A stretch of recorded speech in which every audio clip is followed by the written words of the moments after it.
Right everyone, it is Finn here and welcome back to another Premier League prediction video where today it is Premier League match week 30 time. Another reminder of how incredibly fast this Premier League season's gone by. But with Arsenal versus Liverpool and a bunch of top managers sacked in the previous match week, we have a lot to talk about. And unlike Erling Haaland and Jack Grealish playing together, let's waste no more time and jump into our first game with Man United versus Everton. Now of course, look at these two teams, the way their seasons have gone for them so far. Manchester United should absolutely smack the likes of Everton.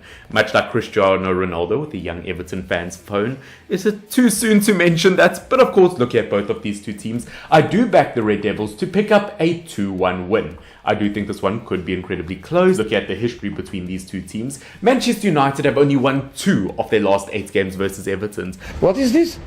Proving that maybe the Toffees are a tough one to chew. Sorry, it's not my best joke out there. But of course, at the end of the day, Manchester United definitely have enough quality, even though Everton are in good form, getting points versus Tottenham, Chelsea and Brentford in their last 3 games. As I said, at the end of the day though, I still have to give it to the Red Devils as they have had a better season.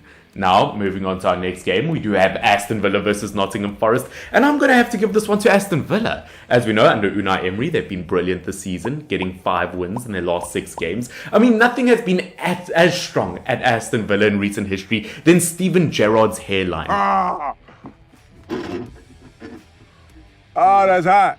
I mean, that man in his 40s, the way he's held onto his hairline, I've got no idea how he did it. But of course, jokes aside, Aston Villa have been in brilliant form as of late, especially versus a Nottingham Forest team who have actually won 0 of their last 8 Premier League games. There seems to be a strong favourite here, and it's not going to be the team who have bought 30 players this Premier League season.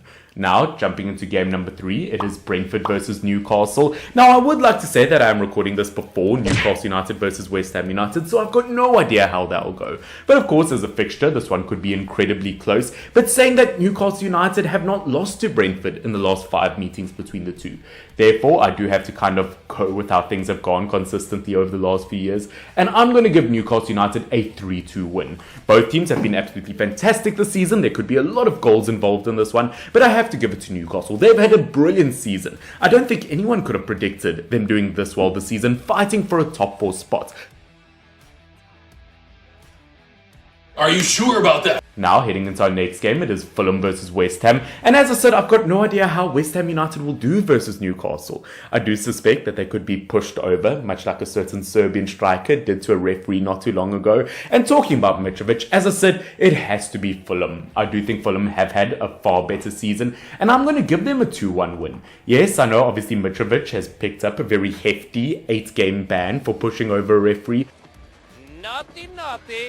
But they do have Willian back now in the squad. Obviously they did lose to Bournemouth, but they were missing quite a few players due to suspension. But with Willian back in the squad, at least they've got him, Andreas Pereira and 1 or 2 others, and they've got a bit more of an attacking threat. Now jumping into our next game, it is Leicester City versus Bournemouth. And as I said, Bournemouth did pick up a very, very crucial win over Fulham, but at the end of the day, it was a very weakened Fulham team. I do have to give this one to Leicester City though. Oh no, do I? I don't know. We can't forget the fact that Leicester City have just sacked Brendan Rodgers. You're fired. Get out of here. And I mean, maybe rightfully so. Obviously, Leicester City 19th place in the Premier League. I still cannot believe the fact that they did not replace their main goalkeeper with Kasper Schmeichel in the beginning of the season, thinking that Danny Ward would be enough. I mean, Leicester City without Schmeichel is essentially like having a fat man going for a run. The only place he's going to go fast is downhill. And I've not seen my Willie in 2 years. saying that though, they do have enough quality in their team, although I do think Bournemouth could hold a surprise here, which is why I'm going to go for a 1-1 draw. Once again, I'd like to think Leicester City could win it, but they haven't proven that this season. Now, next up, we have Tottenham versus Brighton. Now, I'm absolutely shocked by the fact that Brighton have gotten less losses in the Premier League this season. Yeah. I mean, they've been absolutely brilliant overall, and Tottenham Hotspurs have just sacked Antonio Conte, saying that, of course, they have actually done better without Conte this season when they've had their assistant manager take charge. So maybe Tottenham Hotspurs could improve here. I am going to give them a 1-0 win, although, as I said, Brighton currently sitting in 6th place, looking to fight for a European spot. I really wouldn't be surprised if Brighton took points here. But, jumping into our next game, I mean, it is the 3rd game in a row where we're going to be talking about a sacked manager, as it is Wolves versus Chelsea. And Okay, so quick little disclaimer here. This video was recorded before Frank Lampard was announced to be the new caretaker manager of Chelsea, which I'm still trying to wrap my head around. Therefore, I wanted to ask you guys to put in the comment section down below, do you agree that Frank Lampard is the right man for the job? Once again, totally weird. We'll have to see what happens, but I kind of like it. And Chelsea have just sacked the likes of Graham Potter. I mean, I thought Potter was supposed to be good at spells, but his spell at Chelsea has been absolutely awful. Obviously, I mean, they're so close. Maybe their next manager will be Big Sam at this point because they've had an awful season. 11th place for Chelsea, and versus Wolves, they really could struggle. But as I said, a lot of teams this season, after sacking managers, I mean, there have been 13 sackings in the Premier League this season, have actually done well in their first game or two without their previous manager. Once again, maybe that toxic atmosphere is gone, and I actually think Chelsea could pull off a 1-0 win here. Which, of course, ladies and gentlemen, as I said, 13 or 12 managers have been sacked this Premier League season, and if you have not seen, I have done a video recently where I've spoken about every sacked Premier League manager this season, and I've spoken about whether I agree or disagree with the sacking of that manager. Of course, if you would like to see that video, make sure to check out the description down below, as the link will be there. Thank you very much. But of course, moving on to our next game, we have Southampton versus Man City. Now, of course, we've got the likes of Southampton, who have the 5th worst defense in the Premier League this season,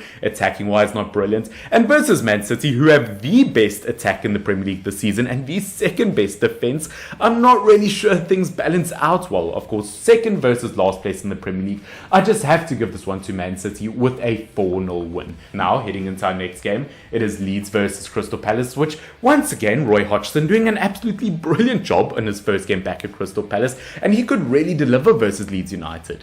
I mean, rumour says it that not only have Chelsea lost 2 managers this season, but they could also lose their nickname the Pensioners, as Roy Hodgson is back. Nice.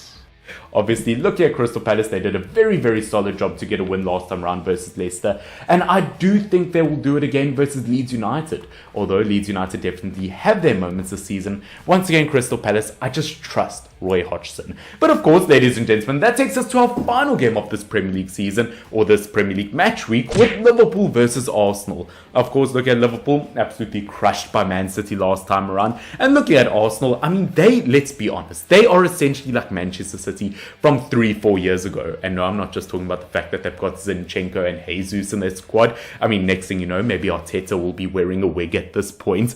Damn, I messed up. We gotta go ball, fam.